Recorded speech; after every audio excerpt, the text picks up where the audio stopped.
एक आदमी ने अपनी उंगली हल्के से घुमाई और उसके कार्ड में तुरंत 1 अरब रुपये आ गए।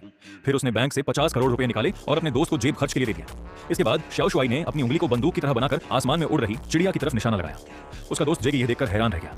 शाओ शुआई ने कहा, इससे भी ज्यादा ताकतवर चीज दिखाता हूं। फिर उसने दोनों हाथ उठाए और ध्यान लगाया। पार्किंग में खड़ी वह पुरानी कार, जिसमें पेट्रोल नहीं था, अचानक अपने आप चालू हो गई। शाओ शुआई ने हाथ घुमाया और कार तेजी से बाहर निकल आई। सामने खड़ी काली कार भी जोर से उछल गई। जेगे की हैरान नजरों के सामने शाओ शुआई किसी जादूगर की तरह पार्किंग में मौजूद हर कार को अपनी मर्जी से चला सकता था।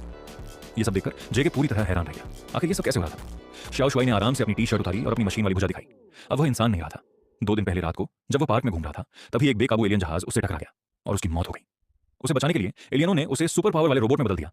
ये सब जानकर जेगे बहुत उत्साहित हो गया, लेकिन जब वे स्कूल पहुंचे तो उसकी खुशी खत्म हो गई, क्योंकि क्लास के गुंडे लड़के फिर से उसे परेशान करने लगे थे।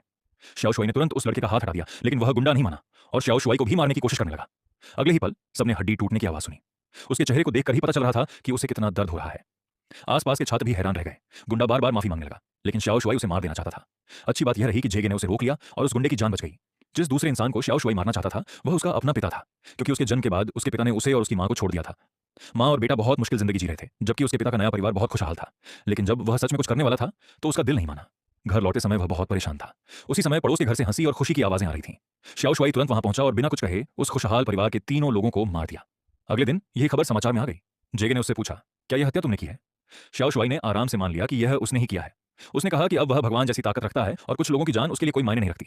यह कहकर उसने फिर जेगे को डर कम करने के लिए 50 करोड़ रुपए देने चाहे, लेकिन जेगे ने पैसे लेने से मना कर दिया और उससे दोस्ती भी खत्म कर दी, क्योंकि जेगे को लगा कि वह बहुत खतरनाक इंसान बन चुका है और उसके साथ रहने का अंजाम अच्छा नहीं होगा। शाओ शुआई को यह बात बहुत बुरी लगी, लेकिन इसके बाद जेगे जो करने वाला था, वह पूरे द्वीप देश पर पहले कभी न देखी गई बड़ी तबाही लेकर आने वाला था।